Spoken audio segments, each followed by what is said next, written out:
Texas Podcast Massacre contains spoilers and adult language. For more horror, visit us at our website at texaspodcastmassacre.com.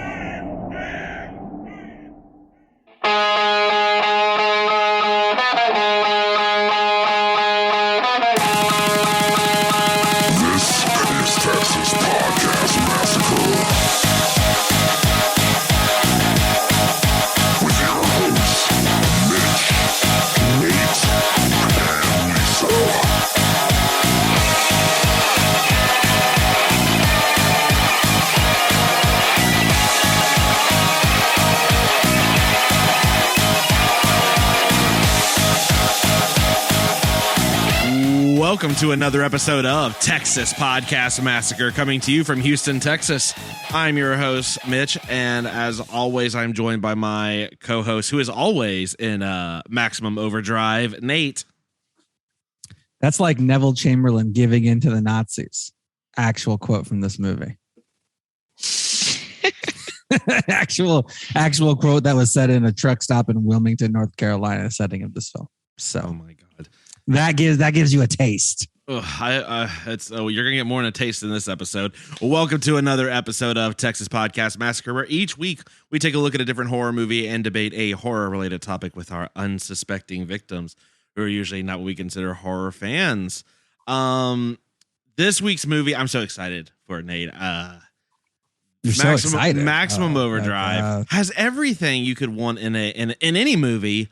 It's got killer vehicles, an AC/DC soundtrack, like exclusively AC/DC, and Stephen King coked out of his mind directing it. I heard conflicting things. I heard he was drinking. He had 10 beers by 8 a.m. No, it was conflicting reports. Heavy cocaine, according to. Well, you did cocaine after you drank 10 beers by 8 a.m.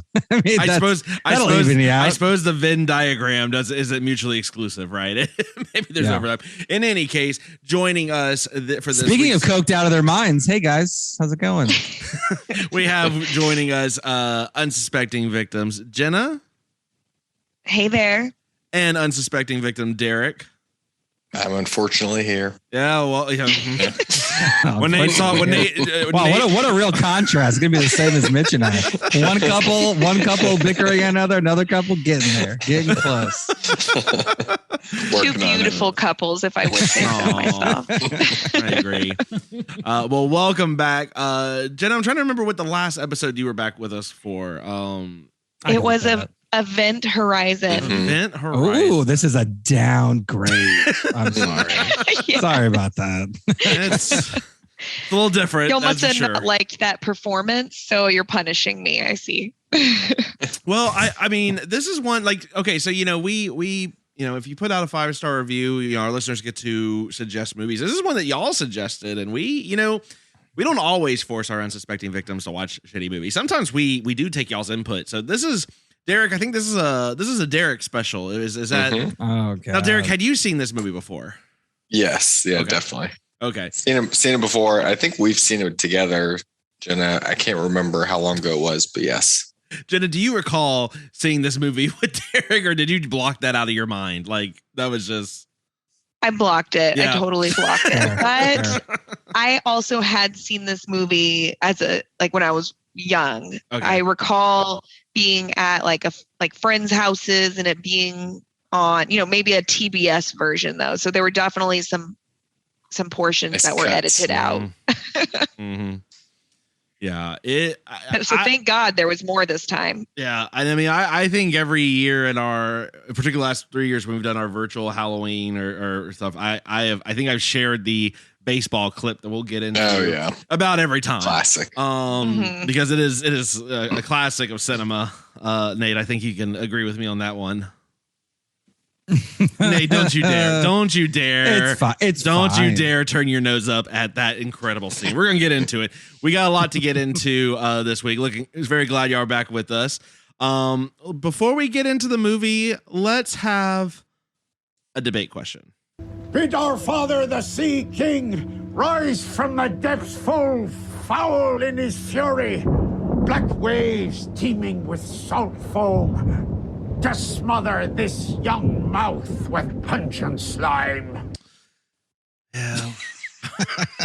What do you guys think about that drop? I'm excited to see where we go. Great drop or the greatest drop? Which one do you guys think of? Let's see. Nate, I think you have the question. I'll let you phrase it out tonight. I think. I have multiple questions. Well, this movie really thought provoking for you, Nate. Like, I purposely went out and got other things not related to this, but the first one is related. So This movie, classic story: comet goes over Earth, machines come to life, murdering everyone. In a text, in a text over the end of the film, they explain that UFOs got down and the comet went away. Classic, Poochie died on the way to his home planet type of stuff at the end there. Just burying the lead. Oh, there's a UFO. Okay, cool. All right. We did it, guys. We wish we had not been at the truck stop 99% of the time. We could have seen that UFO action in the movie, but hey, it's all good. We didn't do shit. But anyway, did. So in this movie, there are a lot of machines that come to life, getting people in all variety of manners. Mm-hmm. So the debate question, it's not really a debate. It's just it's a personal question, really. What in your life, what machine, when it came to life, like what machine would probably be the one to get you? Right. So we got soda machines. We got obviously huge trucks. We got cars with guns. We got lawnmowers. We got electric knives. We got all kinds of stuff. Pinball machines. We got everything. In your lives, which would be the one to get you? Like, Nate, are you asking which one are you most around and are most likely to get killed by, or the one that, like, if you had to go one-on-one, there's no way? No, it's the one that you're most likely to get killed by. Okay. My assumption, just being in the friend chat from everyone, is just coffee. You guys are all dying from some sort of coffee-related overdose mishap. Yeah. Yeah, you just OD the coffee machine. Sort of coffee. The coffee machine. Yeah.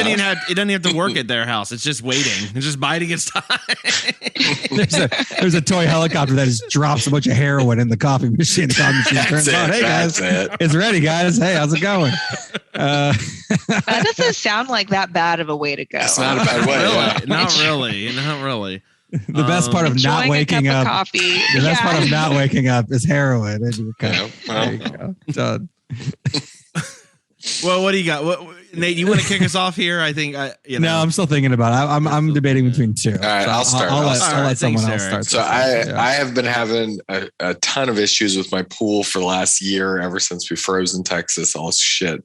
So my scene would be swimming around in the pool, having a good time. And then all of a sudden my automatic pool cleaner Polaris thing has a long, kind of like a long rope with it. Definitely would just strangle me to death. Ooh, I like that. Absolutely. I'm just having a good time. I'm under the water. It just wraps around my neck and I'm dead. Yeah. Like the Go-Go's Vacation is playing. And you're just like swimming, like I'm having a great time. I'm having a great time, definitely. And then it kicks on, the pump kicks on. You see the whole thing going over there, and then all of a sudden it's wrapped around my neck. I like that. Yep. Imagine there's a big old unicorn tube he's riding on it. That's also it. That's also now that would be end scene. I was already doing that before you mentioned it. So I'm debating between Vacation Go-Go's or Working for the Weekend Lover Boy. Now I'm debating which one. Mash them up, Nate. There's a mashup. You don't need Vacation for the Weekend. Okay. Oh yes. Go Lover Boy, go Vacation for the Weekend. I like that. All right. I mean, I will jump in. For me, I'm usually got my headphones on, and I'm used to doing either mixing for this or working on other music stuff. I would just imagine that like my audio interface here would just like spike the volume and my head would just explode a la Scanners. Ooh, I like that one. Ooh, damn, that's maybe drop the brown note. Yeah, hit the brown note. Probably shit myself too when it happens. Absolutely, just explosions on both ends. Perfect. Jesus. Jenna, what about you? How are you going to meet your demise from a machine? Well, I also was torn between two options that would not be very pleasant, but Derrick talked me out of one of them because it was a little too crazy. But I'd go with that what I landed on was the sous vide. So I didn't think too much through like an entire scene like Derrick did. I thought more of just what was the machine. Man, I mean, he really is like saying action and he's ready to direct his whole scene there. I more thought about the character's motivations. So you got to imagine a mom to young kids who once was a home chef with a sous vide for plenty of, immersion circulator cooking, years of neglect. The sous vide feels very annoyed and alone. I thought you were talking about Derrick for a second. Oh. I was like, wait, what? We're still recording, right? Holy shit. Okay. The sous vide has been neglected. Okay. How do I get into the vat of water that is going to lower? I think you're taking a bath. You're taking a bath and the sous vide sneaks up into the bath and goes up to boiling. That's how you go. That would be incredible. It's a slow death. Wow, that's brutal. Okay. It's a slow death, but the water is nice and warm. Is the last thing you see the ghost of Julia Childs just she's actually holding her head under. I wish I could do a Julia Childs accent. That's what this means right now. Yeah, you're not even going to attempt that. I was hoping a lot of bad accents, but I'm not going to Julia Childs. It'll be post-production. Yeah. I'll have to drop in later. Nice. Jesus. Okay. Good one. Yeah. That's a good one too. These are all great. All right. So not something I use now. Not something I use now, but what I used to use all the time, especially when I lived by myself. I used to use a George Foreman grill all the time. I'm thinking an expanded scene from Michael Scott in The Office, where instead of just burning his foot, it goes full Venus flytrap and starts chasing you around with very burning results. Fat burning though, so you'll look great.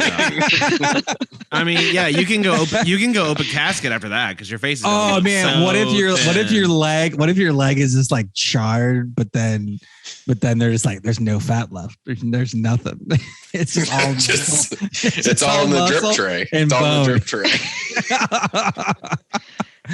Oh man, yeah, that would be brutal. That'd be like a straight up burned alive scene. Yeah. But it just keeps happening. So Jenna and I are getting burned. Yeah. And hers a lot slower. Yeah. Hers seems better than mine. Mine sounds a lot worse. A lot slower. Yeah. She's getting cooked from the inside to a perfect temp. You're just getting burned. Mine sounds the worst, I think. Oh, yeah. Damn. That sounds bad. Mine is pretty instantaneous. Like it's just a quick spike and then just out both ends. Derek's is just getting drowned. I mean, I don't know. It's terrifying bliss. It's terrifying bliss. That's what it is. Derrick, honestly, Derrick's got the gauge of rope picked out. Like he's really thought of this. It's like I want it braided. I want multicolor. I want it green and white. And every time Derrick's out there cleaning that pool, he's just thinking it through. Oops, it turned on again. Well, if you'd like to tell us how you're imagining your grisly death from the hands or not, or don't. This might be the first time to not tweet at us. I don't know. Maybe that's probably for the best. Do let us know at Texas Podcast Massacre at gmail.com, TX Pod Massacre on Twitter, Texas Podcast Massacre everywhere else. Give us those 5-star reviews. We just did Hellraiser 2 last week. Yep. And that was, you know what? We'll see if that was a better movie than this one. Based on the comments I've already been hearing from Nate. I've been in the future. It is. I've been in the future. It is. All right. Now that we got the whole spiel, part 2. Oh, sorry. Yeah, of the debate question. One, yeah. No worries. It's a quick one. 2 weeks ago, we had the Predator episode. Much better movie than this. And the debate question was 2 things fighting against each other in the horror realm. Our buddy Nick from Singapore sent us a tweet saying, who would win between the aliens from Quiet Place, who go after everything that makes sound, versus minions? And I would love to get your guys' take. It's hilarious that you think we've seen The Quiet Place. Oh, you haven't seen A Quiet Place? I thought everyone had seen A Quiet Place. So it's aliens who are blind who, when you make sounds, come after and kill you. They're from outer space. Versus Minions. I'm sorry. Have you not seen what these minions can do? They're pretty capable. Yeah. So you're just pro Minions generally. They got hit by a rocket in one movie and don't. And they, overall, fine, yeah. They're indestructible. I don't think they're going anywhere. Too many of them. Like, I feel like they can get ripped in half and they would still, go about them. Squeak, right? Like, I mean, around, it would just be fine. Like, yeah, exactly. Okay, so I think just Minions just wins. So this is overwhelming. No one's even it's going more for just like a war of attrition, or just like I think eventually the aliens just be like, well, we can't kill these things, so we just die of hunger or whatever. I mean, they just we're done. What do you do? I was thinking that the Minions are just like so chaotic, making so much noise. They pull a like Mitch getting the headphone spike. Oh, and just go insane. Like that's not because people are like walking. People are walking in the forest and like step on a couple twigs, and then one of them just comes out of nowhere and just like pummels it like a person. The Minions are just so chaotic. I feel like, they might not even be able to pinpoint where the sound is coming from. There's just so much like cacophony of Minion sounds that. Or like maybe the Minions get them inside like an enclosed dome and then just start making all the sounds, and then the aliens kill themselves. I mean, I guess my follow-up question is, does this make y'all want to go watch A Quiet Place now? Yeah. What do you guys think? With the thought of Minions potentially fighting these things. Are you intrigued? Yes. It's possible. It's possible. Have you seen the Minion movies? Is that? We have seen a couple of the Minions. Yes. Okay. So you've seen, okay. All right. But you did see Prey. It also saw Prey. Okay. Yes. You should have gone with Predator versus Minions, Nate. Okay, fine. Predator versus Minions. Does that change anything? Does that change yes. anything? Yeah. Okay, that changes. Pretty sure things. Predator would destroy Minions. Yes. Pretty sure that's clear. Could you just imagine? Yeah. I mean, the dog survived. I mean, come on, Could you just imagine? Sorry, unlike this movie, animals are surviving in that one. It'd be like the Quentin Tarantino scene with the 88 crazies or whatever, crazy 88s. Oh yeah, from Kill Bill. It would just be straight murder. Everyone getting murdered. God, could you imagine when their little spines just getting ripped out from? Yeah. Oh, it'd be glorious. Jesus. The thing is, they're all just. Do they have spines? Do they have spines? All they are. We'll find out. Jesus. I don't know. Yeah. All right. Damn. We'll come up with more dark shit to talk about soon, I guess. Jesus. I don't know. And last comment before we get in the movies. Hey, keep sending all of your Limp Bizkit related Facebook messages. Oh yeah. And tweets. Didn't see that coming. And Instagram, whatever you said. Know this. If it is a Fred Durst Limp Bizkit meme of any kind, Mitch will read it. So just keep sending those. Yeah, they funnily enough, you know who you are. They mostly know who you are. Facebook. So yes. Does it come from Fred Durst? It might. I don't actually check who sends them to us. My favorite is the red backwards baseball cap on Leatherface. And classic. And if my day keeps going this way, I just might wear somebody's face tonight. Because this is classic. This classic stuff that gets sent. So thanks. Keep sending those. Mitch reads and comments to me about every single one. So keep doing that. Yeah, I mean, if this really just doesn't work out, we can absolutely start a Limp Bizkit podcast. Will it last as long? I don't know. Wait, what? Yeah. What? It's already starting. I'm not about to let you say what to me 5 times before we move on. Keep on rolling, baby. On that note, let's please get into this week's movie of the week, Maximum Overdrive. Hi. My name is Stephen King. I've written several motion pictures, but I want to tell you about a movie called Maximum Overdrive, which is the first one I've directed. Wow. What in the dickens is going on around here?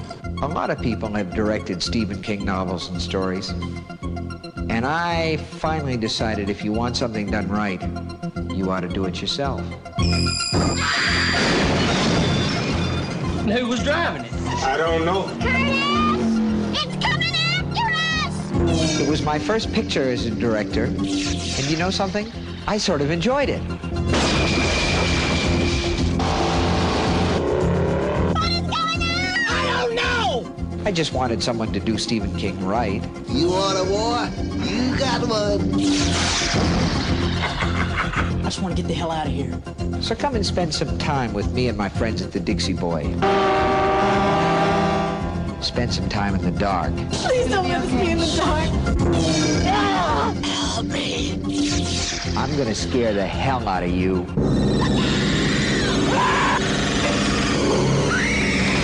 And that's a promise. You're going to get us in an awful lot of trouble, man. We already in trouble. Maximum terror. Jesus coming and he is. Maximum King. Maybe tomorrow will be our world again. Dino De Laurentiis presents Stephen King's Maximum Overdrive.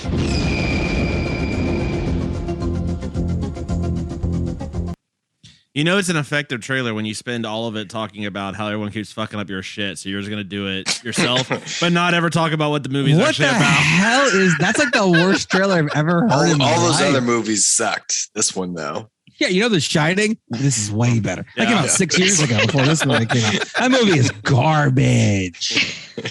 You know Carrie, you know Salem's Lot, you know all of the movies that are perennially loved properties of mine. Yeah, I'm gonna really do it right with being inside of a truck stop 90% of the movie. Well, yeah, and you probably did have a great time if you're coked out of your mind through the entirety of the production. I understand why he would say that. All right, well, since the trailer didn't tell us what this movie is about, Jenna, Derrick, how would y'all describe this film? Well, the entire. Do I even need to go into the ridiculous premise that is barely even touched on for why everything's happening? I think it was some sort of like extraordinarily weird, asteroid. I was going to say, but you're right, it was a comet. Green comets that stay in the same place. That stay in the same place for 6 days. Been there, done that. Yeah, obviously, no big deal. But in this universe, it made all of the machines independently able to attack all of us with no assistance, no human intervention needed. No. Well, I don't know why it was so hard for Stephen King to get that sentence out in the trailer. feel like at some point in that little wordy from Stevie King over there. I don't understand. Yeah, he's after hearing that trailer, he's permanently Stevie King. No, there's no Steve. You're just Stevie. Little Stevie. Well, Nate, what can you tell us about Stevie King's first and I guess only directorial? First and only. Oh, that's right. Only? Nice. First, one and done. You go out on top. Or I can't say that with a straight face. Go out in a movie that he later said was terrible and disowned. That movie's Maximum Overdrive. Came out in 1986. Stunningly high 5.4 on IMDb somehow. First movie he directed. However, he has acted in quite a few films, including this movie. He was the guy at the ATM in the very beginning. Yeah. If you caught that. Oh, right. When they call him an asshole, that was probably my favorite part. Asshole. Nate couldn't hear that because he was yelling it at the screen at the time, so he didn't. You suck. His first role in film was 1981 Night Riders featuring Ed Harris. He played, directed by George Romero. He played a character called Hoagie Man, so it only went up from there acting wise. He has been in a lot of the movies that are, Stephen King adaptions. He was in both Creepshow and Creepshow 2. He was the minister in Pet Sematary. That's one of the better ones. He was the cemetery caretaker in Sleepwalkers. He was the pharmacist in Thinner. I know Mitch is a big Thinner fan, so there you go. And he was the shopkeeper in It Chapter 2. So he's done that. Now, Stephen King, known for having, a lot of his properties been adapted to film and TV and everything. But in IMDb, he has 347 writing credits. And about 20 some of them have not even been released yet. that are in production. Would you like to hear some of the items that are in production from Mr. Stevie King? Too bad. I'm going to tell you them. There's a remake of The Running Man, Mitch, coming out, set in 2025. You excited about that one? No, The Running Man's perfect. No one needed to touch it. It was a perfect Cujo. film. Cujo, Canine Unit Joint Operations. Jesus Christ. Is he back on cocaine? Well, he's not directing that one. No more directing. So he can be on as much cocaine as he wants writing the stories. Also, this movie was based on a short story from Night Shift, which is a short story by Stephen King called Trucks. So there you go. Tommy Knockers is being redone. There's a movie called Rest Stop that basically could have been this movie. It could be a sequel to this movie. Yeah, who knows? The Gingerbread Girl, based on a short story by Stevie King. Oh, that makes me feel good. That's very inclusive. Yeah, there you go. See? Gingerbread Girl. You're welcome. The man should have been Gingerbread Woman. Just saying. Yeah. Oh, yeah. Well, there's the coming out the rest of it. I'll write a letter. Don't worry. I'm on it. Thanks. It's actually shortbread. But don't call it short. Just call it bread. No. Then there's a Salem's Lot movie coming out. It's in post production now. It got moved into next year, so that I know Mitch is excited for that one.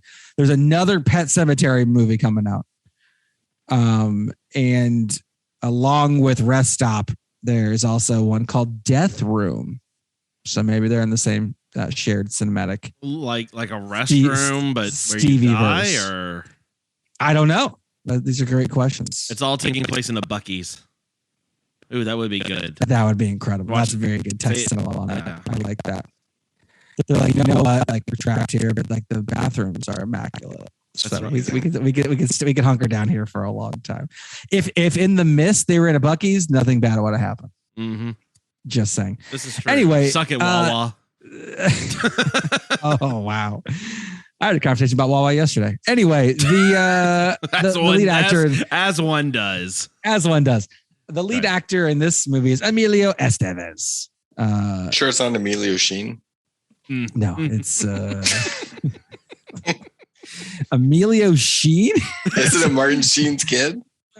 Yeah, but was his name? Just kidding. It's a changed the first. No, it's his Martin Sheen and I know. Yeah, I know. But what did he change his first name to? That's what I'm trying to remember.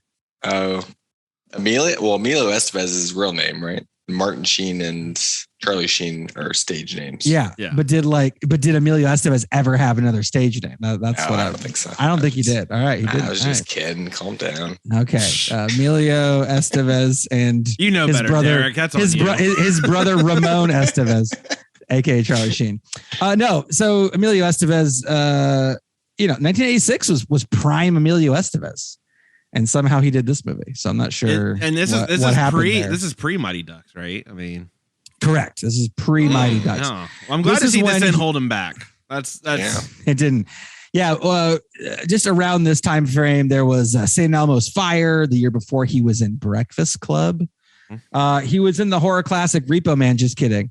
It's the good Repo Man, the Criterion Collection Repo Man, not Repo Man, the Genetic Opera, Mitch's favorite movie of all time. It's called Repo, the Genetic Opera. So 3 years before this, he was in he was in the Outsiders. So Outsiders, Repo Man, Breakfast Club, St. Elmo's Fire, Maximum Overdrive. Then it really goes down for a bit. Then he's in with his brother Ramon in Young Guns 2, and he is starring and directing in Guns 3, alias Billy the Kid, coming out later this year. Last year, there was a Mighty Ducks TV show, apparently. And yeah, there you go. That's what he's doing. He's directing a bunch of movies. Also, none of them look good, but they're all there. And he also directed the classic movie with his brother, Men at Work, which are them as garbage men uncovering a conspiracy. Highly recommend not watching it. Other actors in this one, Pat Hingle. Pat Hingle, or else, aka in this movie, the douchiest person that's ever existed. Hendershot. You might remember him from being the commissioner in the original 1989 Batman with Michael Keaton. You might remember him from being briefly on MASH and a variety of just basically being the douchiest guy in everything that's ever existed. Yeah. Yes. He was the general from Muppets from Space. That was the other one I wanted to highlight. So there you go. Guy's always worthless. Everyone else, I don't really care. I mean, you had Lisa Simpson in there. That's true. Yeah, Yeardley Smith playing newlywed who looks like she's 45. Oh, that's fantastic. Yeardley Smith. She looks like she's 45, but she was 22. Oh, yeah. But she looks so old. Anyway, an odd couple. Lisa Simpson, Bart Simpson, Grandma Really? Flanders, everybody. Yeah, That's awesome. She's the main person in The Simpsons. Yeah. And she's apparently mortified of this film. Like, apparently, if you bring reviews, no one wants anything to do with this.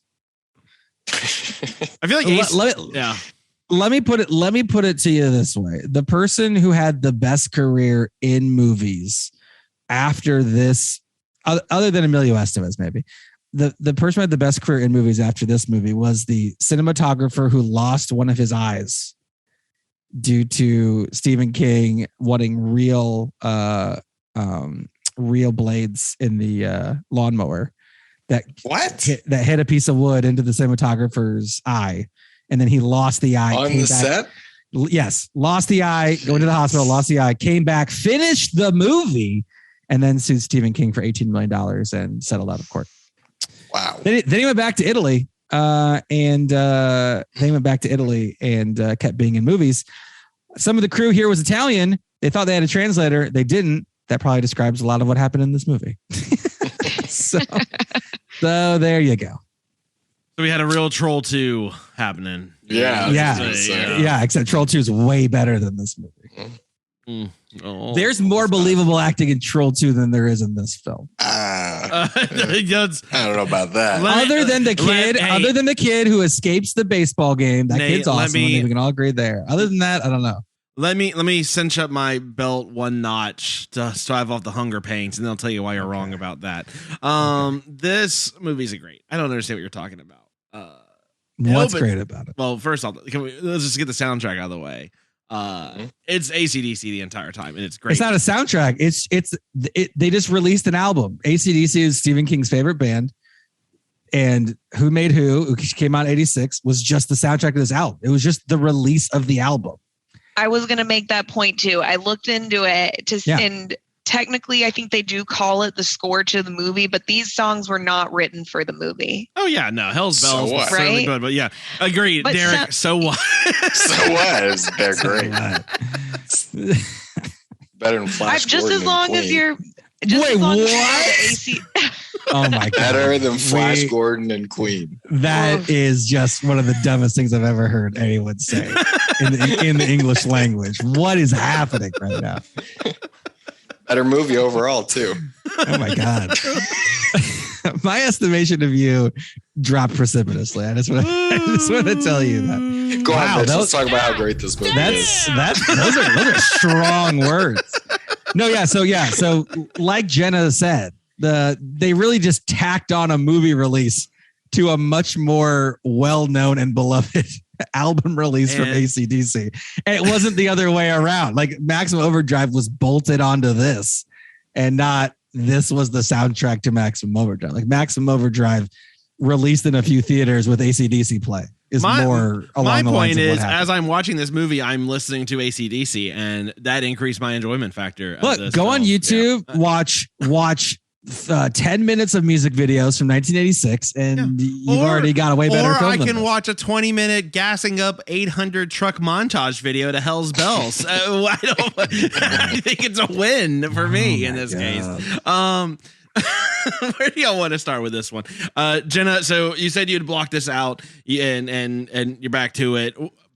Talk me through just the opening, this premise. So ridiculous. Yeah. So that was the biggest learning of watching this now as an adult, because I remember watching it back as a kid and always wondering, like, why is this all happening? I guess I had never seen like the very beginning because I'd always just watched it like late night TV style, just coming across it. So when that came up, I was like, what? There's an explanation here? Pause it. Let me read through this. And I wrote down something that was like, according to astronomical calculations. Here we go. And it's like, okay, I'm using that phrase in the future because that's convincing right there. But yeah, there's an asteroid with an extraordinarily diffuse tail or something like that. And that did not just... Sorry. Did we invite Neil deGrasse Tyson on this show? Because this sounds very official, and I mean, it's just getting scary. All the atoms that made up your body are from exploded stars, Mitch. It finally made sense. You know, like probably 20 years ago, my first experience with this movie, and it's nagged me day after day for my entire life. And now the question has finally been answered. It's a weight lifted. It makes perfect sense too, of course. Yeah. It happened. Perfect sense. Well, how would you guys feel if Bruce Springsteen was the lead in this movie instead of Emilio Estevez? Because that was the original choice. Really? Oh. Not good. Somehow worse. Not good. Worse, Not good. Bruce, I feel like we wouldn't have gotten AC/DC. I feel like we would have gotten a lot of the fucking E Street Band, and no one wants that in this movie. I hate the Police. What? Hate it. You're saying all Police or the band or which the way? Band is he not in? No. Who am I thinking in the of? Police? That's Sting. That's the E Street. That's the E Street Band. Yeah, E Street Band is Andy Summers. Yeah. Oh, never mind. Bruce Springsteen's okay. I was imagining Sting. That's Dune. If you want to watch Dune, we can watch that. You can get more Sting. There you go. All right. There we go. Sorry. I mean, I appreciate the response. I was just like, I don't know what the police have to do with this, but sure. Now, what if instead of Emilio Estevez and apparently not Bruce Springsteen, what if it was Gary Busey, also interested in the lead role? Well, there wouldn't have been enough cocaine on the set to last. That would have been fine to me, honestly. I think he would have been the best of the three. I would have been fine with that. Yeah. So supposedly, midway through filming, Stevie King, he's trying to drink a lot of beer to counteract the cocaine. Wasn't working. Apparently he left, and George Romero ghost directed a lot of the film. Oh, really? Yeah. Yes. So some of the more competent parts, although I don't know what you could possibly do with this. And it's really Stephen King's fault, right? Because he wrote the original story this is based on. Right? Yeah.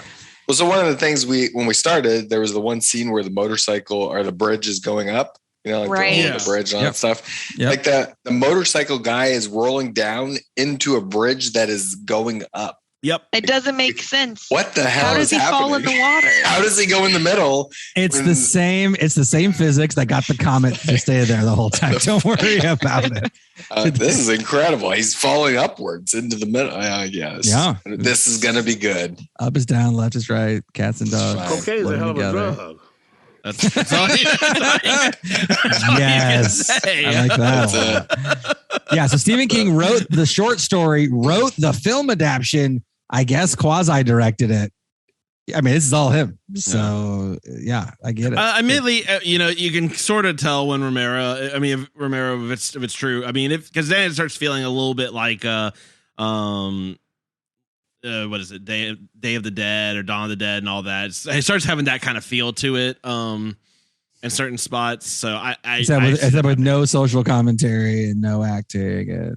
Oh, I mean, the social commentary was we created these things and did this to ourselves. Yeah. Well, and don't they know that we created them, Nate? Because that lady screamed it at him about 50 times. Yes. We created you. We made you. We made you. Well, now I don't know because the album is Who Made Who. That's the whole soundtrack. So maybe that was okay. Now I'm getting more into it. Okay. Yeah. All right. Maybe it's all linked. Here Comes Another Load of Joy was also one of my favorite movies. Zingers in here. So Derrick, I mean, it sounds like you're with me that this is an incredible movie. Talk to me about what about this movie you enjoy. Yeah, no, I feel like definitely enjoyed the baseball scene, which I know you said you get to. Mm-hmm. the whole him running down and it's got the sprinklers going and then people are just getting murdered somehow. It feels that part feels good. I feel like once we get to the gas station, it's a little dicey here and there. That part was 15 minutes into the movie. It was good. I was feeling good. Like I said, we started with the bridge scene, feeling good. Look, we got the Derrick got that high early and rode it all the way through. He definitely loved in there. He found himself a dream wife in that movie with the annoying 45-year-old newlywed. It's someone who I need to emulate in the rest of our marriage. If I want us to make it, that's who I have to channel. Got it. You're not going out there. I'm going out there. I'm going out there. Okay. Don't make me a widow on my wedding day. Okay. Oh, doesn't she look? She's 22. Gone out there. Just to be clear. Nice. Fair. I would shoot some RPGs, but I wouldn't be. How old did she look in this? She was 22, but she looked she looked like 45. Yeah. Right? Was it just me? Oh yeah. No, it was definitely. I would have said 37, but 22. No, I don't believe she it. was 22. Crazy. Yeah. Some people look old early, but then they stay old. Like even when they get old, they they just keep it. And they might when they get elderly, like they're still looking just old.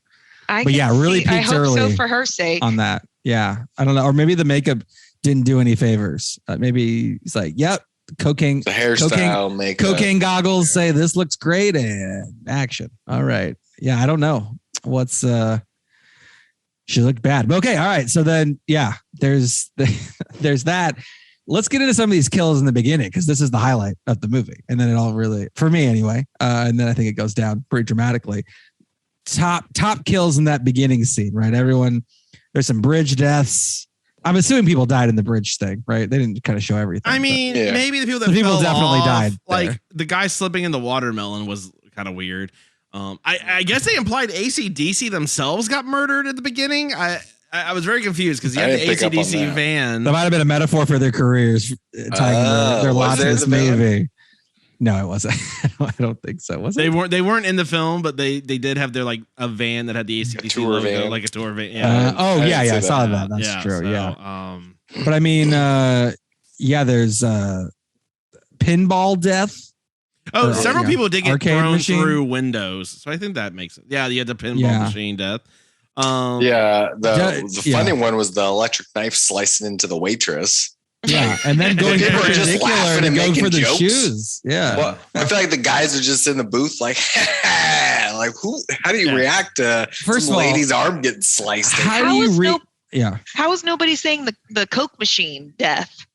Well, yeah. We're getting there, but Coke machine death is the best. The Coke machine death is, first of all, do the animals die in this one? Yeah. What animals get? I'm trying to remember. Well, there was a dog that had a police car, like a toy police car, ran through down its throat. Yeah, there's that. Which I figured you probably were like high five. You probably went high fived your wife randomly. She wouldn't even know what the hell was happening. You just had to high five someone. No, that was when the kid got hit by the steamroller. That's the best. That's the best death to me. The soda can scene at the baseball. The soda can scene is rough, but you're like, holy shit, that's a really cool kill. Like that's one of those ones that's like, oh damn, this is okay. There's gonna be some like Final Destination type shit happening. Yeah. The one with the kid who flips on his bike, and it's weird because he flips on the bike, and my brain's immediately like, there's no electronics on that. How is it turn? How is the bike? No, turning the other kid rides the bike just fine for who knows how long. Yeah. So it was tripping. It was a tripping over like a tree root in the woods, running away from. And then he got caught underneath his own bike, and then the steamroller inexplicably piles that was incredible. And just crushes him. 15 minutes in, we hit the absolute peak. Great. And then I mean the cans. There's just kids laid out on the ground. Who knows what happens to them? It was. It was like 100-mile-an-hour soda can, like right to the face a couple of times for that guy. I don't even know. But like we don't see the chainsaw kill, or not the chainsaw, excuse me, the lawnmower kill anyone. But that lawnmower was effectively creepy. Like you're like, oh shit. It took out a guy's eye in real life. Yeah. That's fair. Yeah. That's fair. Quite a thing. Yeah. Oh man. That Steamroller, just Jesus. I think I rewatched it 3 times. Oh, is it Manchild? Is it Manchild Steamroller? No, Mannheim Steamroller. We all got the joke, mate. All right. I definitely did not. So I was thinking it through. Oh, sorry. So there you go. Don't worry. It's a musical group from 4 to 5 decades ago. But oh, awesome. Topical reference. Topical reference. Oh, right. I think one of the other things I actually learned something in 1986. Apparently, you could. It was a good year to use Peking for Beijing. Yeah. Did not know that. I did not know that Beijing or Peking duck is Beijing. Like, yeah. I had zero idea. Okay. Wow. I think there's so many things wrong with what you just said. I said I learned something. You're not saying it. You're not saying it in the inconsistent North Carolina accent. Say that same thing, but in an inconsistent North Carolina accent. I don't even remember what the scene was, but they're like, "Oh, Moscow, blah blah blah, Peking." I'm like, Moscow, "What the hell's that? How do you go from like all the? Yeah, how do you go from all these U.S. or country capitals to freaking Peking?" So you Googled it. I Googled it. It was Beijing. Yeah, I mean, look, you knew that? I didn't know that. Yes, I didn't know this that. This movie is expanding minds. Exactly, I didn't know that. I mean, Derrick, when's the last time you watched a movie with us and you learned something? You didn't learn that. Yeah. You didn't learn shit in Tiptoes. I'll tell you that much. No? Oh, future episode, Tiptoes. Tiptoes. Ooh, yeah. Yes.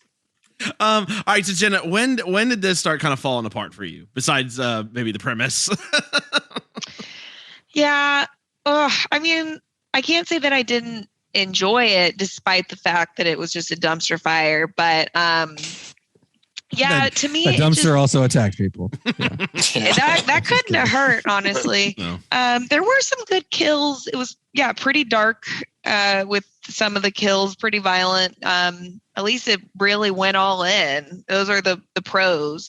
But to me, the whole movie just seemed like, I don't know, like I guess Stephen King maybe won an old truck stop gas station in a poker game and could do whatever he wanted with it. So he said, let's just demolish it. And hey, you know what? I've also got some big rigs that are apparently good for nothing. Idle. So let's just, blow them up with a grenade. Sure. Why not? Let's write a movie around this to waste these things. They built that truck stop 10 miles outside of Wilmington, North Carolina. So very accurate. And a bunch of truckers stopped there, and they had to say no, this is not a real thing. Stop stopping here. I'm quite surprised to hear that. I was sure. To me, I've never been to North Carolina, but in my expert opinion, this place did not read North Carolina to me. So that's fair. I didn't believe it. Yeah, it was. Got that right. Stephen King from Maine to North Carolina drove in on a motorcycle to be around the vehicles on the road the whole way to get in the mindset. He's a method director. Yeah, get in the mindset of what it's like to be real close to a 5-ton machine that could kill you at any moment. And then we got this. So, and when he came to the set, they almost had lit him on the set because they didn't think he was actually Stephen King. He just came in a motorcycle looking all disheveled. They were just like, no, you can't possibly be the director. And then someone had to go this is really the dude. So you should let him in maybe. That transportation is weird. Why did he not at least ride in a big rig the whole take way? A freaking he couldn't big have found rig. him. Again, how was that not obvious? Again. Cocaine is a hell of a drug. Yeah. Counterpoint, lots of cocaine in the big rig cab. I mean, what's that? Yeah, isn't that easier? I don't know. What was he thinking? I don't know. He was thinking I should probably be in rehab right now. That's what he was thinking. So maybe that's the reason the movie fell apart, because he didn't go all the way on his preparation by riding a big rig from Maine to North Carolina. Yeah, I think part of it, they certainly kind of blew their load early in this movie in terms of the inventive kills and stuff. But I think also, we spent so much time at the gas station, which in itself wasn't terrible. But so much of this film was just trucks circling and never thinking, hey, I can just like run you over. In which case they do toward the end where there's like, oh, never mind, we're gonna run through the building. Why did they wait so long? Right. Yeah. And then why did they wait so long? Makes zero sense. And I think they needed people to put gas in them. They were like, of course, to get the 30 feet. To get the 30 feet. Yeah. That was the whole oh man. But then they wanted to have slave humans that would keep getting them gas. Over and over again. The mountain machine gun vehicle was sweet, though. Oh, that was good. But just I thought to be their clear, whole goal was just to kill all humans. So if their goal was to kill all humans, they wouldn't have been thinking selfishly about how to keep themselves alive with gas. Because aren't they supposed to just be the intergalactic cleaners or whatever that just come in to kill all the humans? Sweep the broom, baby. You guys clearly don't know. This is part of the comet physics that we. Astrophysics. The comet. Well, these are the kinds of questions you ask. Self-aware. These are the kinds of questions you ask in the cold light of a sober morning, which never happened on set anywhere. Did not. That's true statement. I mean, but the other thing, I really think, truthfully, they introduced the rocket launcher too early because they blew up 6 trucks with it. By the time you got to the final one, there's so many rockets. Yeah, why are there so many rockets? We couldn't think of just lay out a spike strip or some shit and pop tires. I don't know. There could have been so many other things we could have done. No one tries to blow out a tire at any point in this film. Yeah, which is egregious to me. Hey, maybe they just can't move anymore. What are they gonna do? Just honk at you until you change their tire? Right.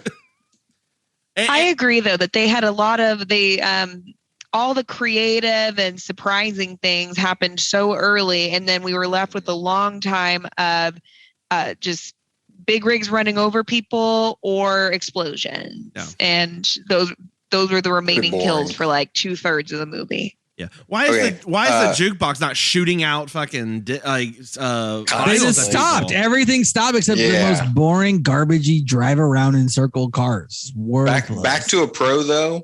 The guitar work post-sex scene was magical. Anybody else remember that? They were just throwing little guitar solos in there. Derrick, what does your notes for this movie look like? Were you playing Pink Floyd backward? Were you playing Dark Side of the Moon backward while you were watching? What's happening right now? I mean, at some points I'm a little bit bored, and then they just throw in guitar solos after sex scenes. I'm like, all right, we're back. We're back in it. Every so often so basically to make this movie perfect for Derrick, every 1.5 minutes ACDC is it's just every few minutes in the background. Fine. If this movie made today, it would be Buck Cherry. But yeah, I agree. I mean, just I don't know. Hold on. Are you saying right? Hold on. I have to make sure I caught that.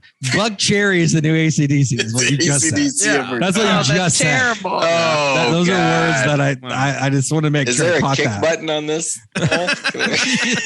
Can I vote? No. Queen isn't sounding so bad now, is it? It's not. Okay. It's not. Also, I want to clarify. Does that truck have a crazy hitch? Yeah. All right. Wait, and cocaine. Those are the 2 songs. Okay, now I'm back in on this. Actually, I'm back in on with the cocaine Stephen King reference. So I have something in my notes, and I can't remember if it was accurate or not. But the kid's dad died, obviously, right? So the kid's my dad died. It gets told in the least empathetic way. In the least empathetic way, the kid wakes up the next day and is like, don't worry about it. I'm just blowing some fucking bubbles. Is that the next scene? Does anybody else catch this? It's that was a one person bubbles. That was a one person memorial. That was a one person memorial. Everyone processes death differently, Derrick. That's true. Yeah, the way they have grief. Wow. Yeah, blowing bubbles is the third stage of grief. Is a third stage of grief. That's the third stage. What's the fourth stage? Being in the tunnel. Jesus. Oh, good. All right. So they do start getting the humans to pump in the gas for them, which again, This movie maybe is a lot better now if you have more like electric, and you know, more green energy shit. Like this is maybe a little more scary. I mean, just it's like your smart home is attacking you, kind of a movie. Like what planet? What planet are they going to inherit? We're just burning fuel everywhere now. Like that, I just don't understand. What do you want from this? I don't understand this escape plan of let's crawl through this tunnel and then try to outrun a bunch of trucks. Like if the trucks maybe just fucking stupid. Great move. And the trucks just picked a terrible time to send the flammable one into the building. Instead of just like keep circling, like maybe I would have seen them. Like, oh yeah, they're over there, guys. Morse code that shit, you know. Right. It's a real dumb movie, but it's real fun. And look, Nate, I enjoyed it. I've said it a number of times. We're here for a good time, not a long time. And I think that's where my ranking is going to be for this movie. That probably made us. I don't know what I don't. That made as much sense as anything Stephen King said in the promo, so I feel pretty good about it. If you want to be confused right, you confuse yourself, all right? That's right. You want to do it right. Jenna, what were you about to say? I'm sorry. So here's a question that's been bothering me, and it's about the music. Do we think that AC/DC wrote that, horror crescendo notes that occurred at every death, you know? Like, it was very. To me, that did sound like an ACD, just a harsh guitar. I don't know. They're trying to be Jaws. I know what you're saying. Yeah. I feel like no, because if it was true AC/DC, you would have had Brian Warner going, oh yeah, like every time the noise came in, right? Like you would have heard. Might have been better. Yeah, it would have been. Admittedly. Well, you say Brian? Every time. You mean Brian Johnson? Brian Johnson. Sorry, Brian Warner is what is happening? Oh Jesus! Well, sorry, I got my Brians mixed up.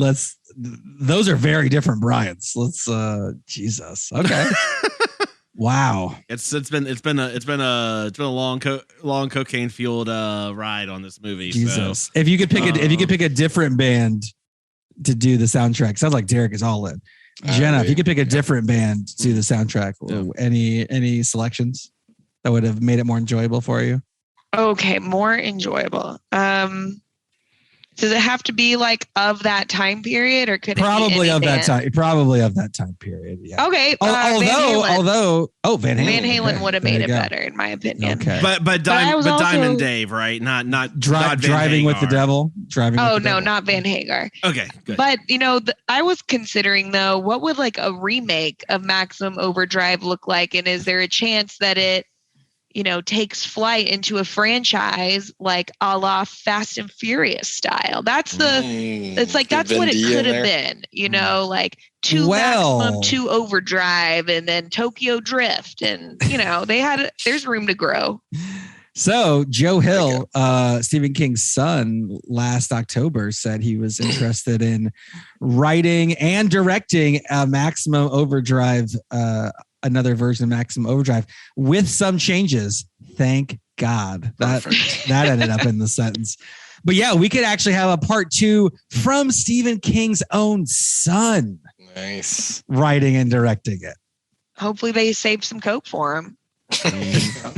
I do want to. I got a stash still under the part we didn't blow up of that set in North Carolina. I still got a lot of it buried there. Don't worry about it. I do gotta appreciate in this ending, right? So the ending scene, they destroy the Green Goblin truck with the rocket launcher in a very somewhat anticlimactic way. Somewhat anticlimactic. Well, because they've blown up like 5 other trucks with the rocket launcher. If that was the first one you saw the rocket launcher with, you're like, hell yeah! But like, badass. Yeah, but you see they that like outran a bunch of trucks. It's so anticlimactic. They were nowhere around anyway. But one guy gets run over. You get some captions at the end, and I just appreciate how the ending is. Oh, there was a UFO and a Russian quote unquote weather satellite, blew it up with nukes. class 4. So I love that even when the lasers. Russians saved the day in an American film, we're still like, yeah, they were up to some shady shit though. Yeah. Yep. Yeah. What the fuck? They saved her. I guess saved Earth. But if the comet was the okay, so was the comet? The comet was like they probably had that, like they were going to stage it against us, but they just happened to like already be prepared to take out a UFO because they already had something locked in with Yeah, but okay, so was the UFO controlling the comet? What are these comets? No, I need more That's information. what I don't understand. Yeah. So was the UFO bringing the comet that had the green mist that made the thing happen? In which case, why was it a comet and not just the aliens doing it? Well, directly? that was what Emilio was saying, right? He was saying that they're the cleaners, that these aliens are looking for a new home, so they're hiding behind the comet. And so they're just following the comet around. Yeah, or the comet is part of, like, it's part of how they travel. Okay, so they're just hitching a ride. They're hitching a ride to the real comets? Star. Yeah, so they're like comet groupies. And they follow them throughout the whole tour of the galaxy. This was and they just go from city to city. I have to be explicitly clear. This was a theory posited by a character whose whole arc was he apparently went to some college and went to jail, and then went to jail can never for be trusted stealing again by the douchiest person. That's and ever who came up with this after basically filling up fuel tanks. So basically sucking in fumes for like a 12-hour shift, roughly. I'm gonna go ahead and just say it's probably all bullshit. Yeah, but that is what we got as a. No, yeah, that sounds plausible. I also like by the astrophysics calculations. Is that right? You know. Yeah. Oh yeah. I enjoyed the ice cream truck going down with a rifle from a quite what the hell? It exploded. Oh like, my god! What is happening? Their airplane came down. I thought the UFO was coming from. At first, I thought the UFO might have been from Earth, and like trying to go to. It became sentient. Like the cars wanting the gas, and that would have been tied in Area 51. It just opened up, and you just saw like a UFO just take off. Yeah, maybe that was it. Maybe it was just trying to escape. I don't know. I don't know. You're making that shit up, Nate. That's why you don't know. That's what I thought originally. No one knows what this is. No one knows what it means. All right, let me ask y'all. Anything else, Derrick, Jen? Anything else y'all want to talk about with this movie that struck you? Stood out to you about this, other than a million cars striking people in this movie. You know, I didn't hate it despite the fact that I really should. There were a couple enjoyable things. Like I did like some of the creative violence. Like one thing that didn't come up was the dude who got sprayed by the gas. Blinded. Right. And it's like, under what circumstances would anyone ever look at a gas pump like that? Yeah. But yeah, I liked it. Couldn't look away. I guess me. Maybe I'm the kind of person who would do that. But like that. The Green Goblin face on the truck, I liked that. But gosh, so many pitfalls. Well, I did like the guy that got greedy at the end, stole the diamond ring from the dead lady. Oh, yes. Immediate punishment. Yep. Yes, it's true. That was good. 89 cents a gallon for diesel. Pretty good. Yeah, I noticed. Pretty good price. Thanks, Biden. No, but and then the how many peas in the tunnel quote. You guys remember that? I don't know what's happening. I don't know what was happening. I loved it. And he splashed him with it. Yeah. Oh, yeah. All right. Well, look, I had a good time. Yeah. I had a good time. I just got to know, what's your final cut? Final cut. Nathan, would you like to go first? No, I'm gonna start with Derrick. Okay. I want to see the top. I want to see the top of the mountain first. Just like this movie, I want the highest, like the best thing to happen first. Remind me. Good. What number scale? 1 through 0 to 10. Yeah. 0. Are we doing 0? Fine. 0 to 10. I don't know. I mean, whatever. Not gonna be a zero. This movie is not a 0. Yeah. I think we can all agree on that. Yeah. And then whatever like scale, you know. Yeah. This was definitely I would say a 7 out of 10. Adios, motherfuckers. Sure. Okay. Wow. 7. Yeah. Okay. Damn. All right. That's enjoyed it. It's fine.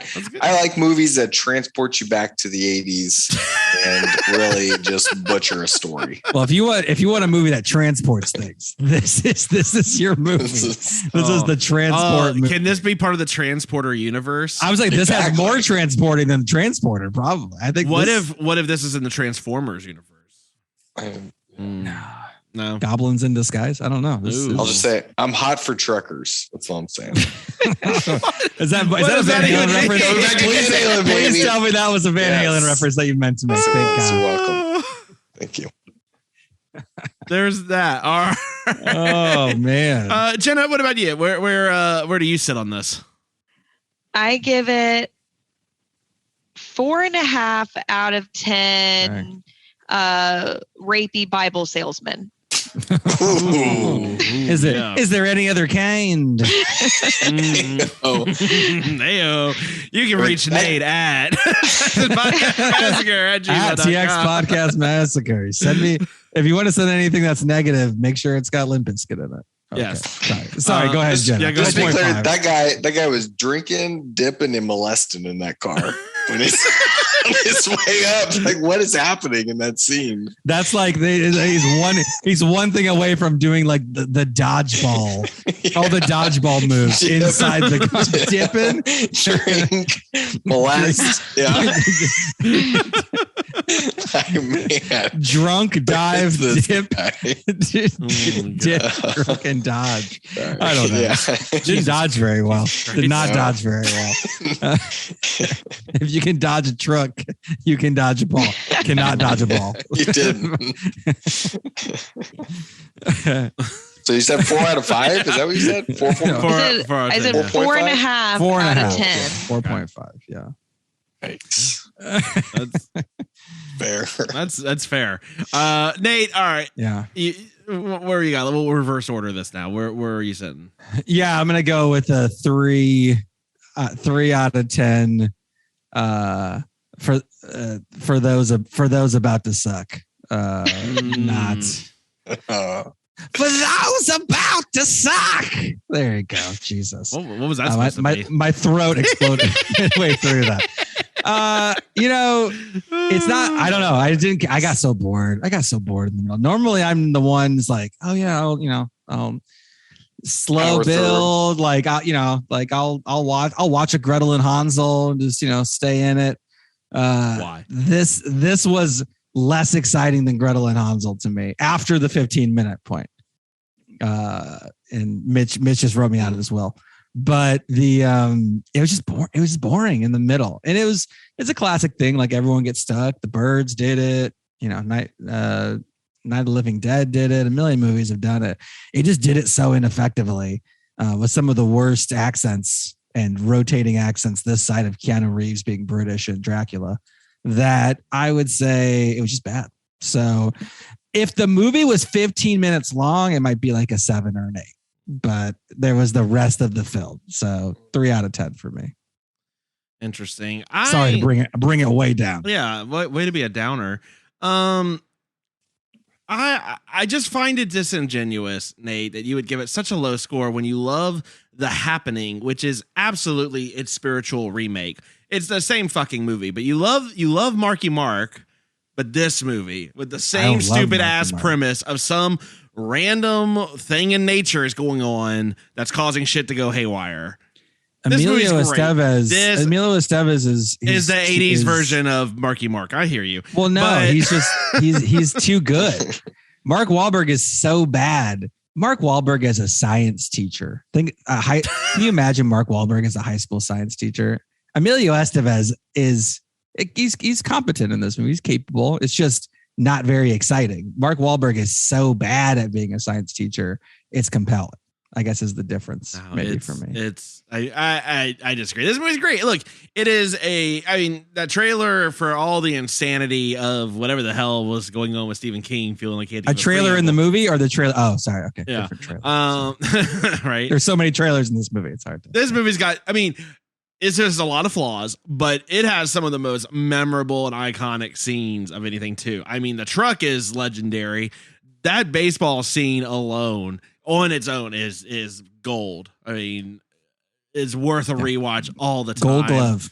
None of those kids had gold gloves. And again, I don't think this movie is unsalvageable, right? Like when we talk about like bad movies, you know, there's usually like, there's no way you can really make this better. This one, I mean, if you just thought through a couple things a little differently, like honestly, if you just didn't bring the rocket launcher out so early and you left that the rocket launcher is the only thing you see at the end, it would have been even funnier if like we never even saw him pick up a rocket launcher. He just magically had one. I would have given this a standing ovation.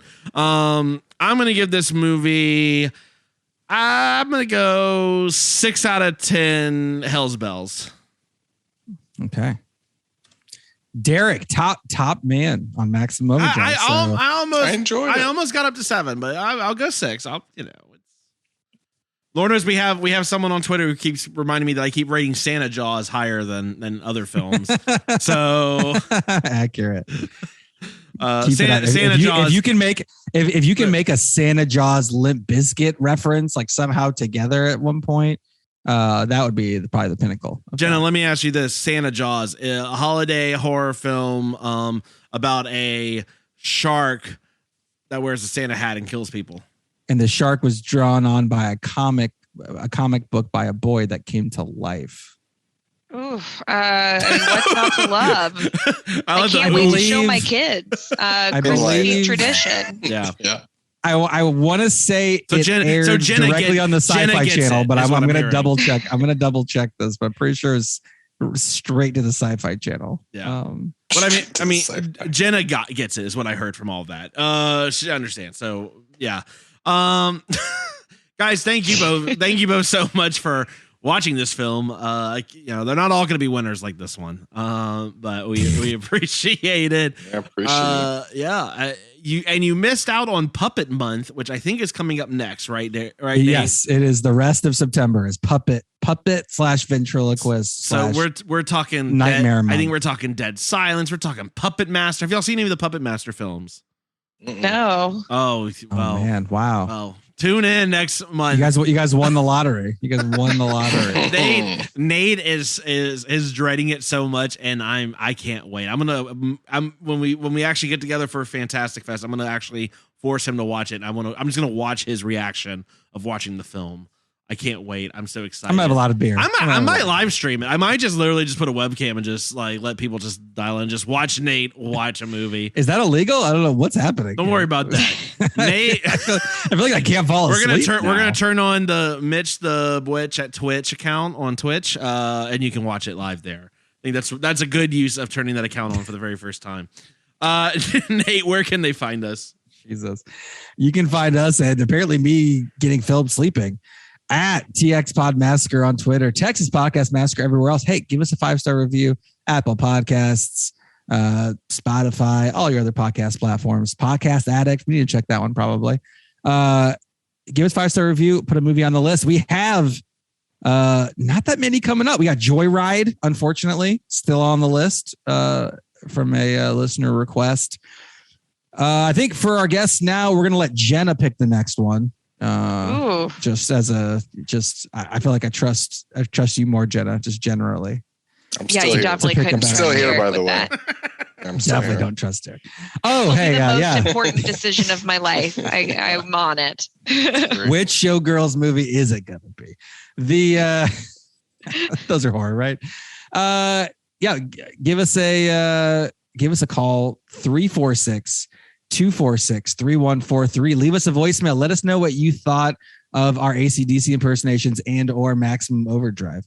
Texas Podcast Massacre @gmail.com if you'd like to send us an email. I think we have a couple of things people have said, but we're going to spread them out and put them in other episodes. If you have a Minions versus any horror matchup that you'd like to see, let us know as well. And next month, or this month, I guess technically, but the rest of September is going to be Puppet Ventriloquist Month, which Mitch has been clamoring for. The dummy next to Mitch that's like sitting on his lap has been asking for that for years, and now it's finally happening. So don't talk about his kid that way. Please don't pay your kids to look like the doll from Dead Silence. Don't do that. Whatever little Damien and Carrie want to do, that's their own business. Okay. Jesus Christ. Oh man, I might have to change my Halloween plans. It was going to be Oompa Loompas for them, but I may have to change them into some dolls. Chucky. Annabelle and Chucky? No, Lisa refuses Chucky. Chucky, I agree. I think that'd be great. Lisa hates Chucky, so that's probably not going to happen. Got it. Okay. I'll keep working it, though. It's a great idea. Annabelle, I don't know about Annabelle, though. If I'm going to do that, do I just do Bride of Chucky? But then they're related, and we don't live in Arkansas, but I still... It wouldn't be good. I don't know. Still too close. Where did this start and where it ended up? I have no clue. Don't a little bit of the Cotton Eye Joe situation here. I feel like if you replace Stephen King with Mitch from like 35 years ago, this is how this movie got made. Like it started out like, hey, I like driving motorcycles. Do you? And all of a sudden, like the plot of Maximum Overdrive happened. He's like, I'll direct it too. And then there you go. This movie. Again, what can I say except cocaine is a hell of a drug. From all of us here at Texas, you're welcome. I like the Rock Moana drop there. Right. From all, jeez, I can't even get it out. From all of us here at Texas Podcast Massacre, thank you so much for tuning in, and just keep telling yourself it's only a movie. Good night.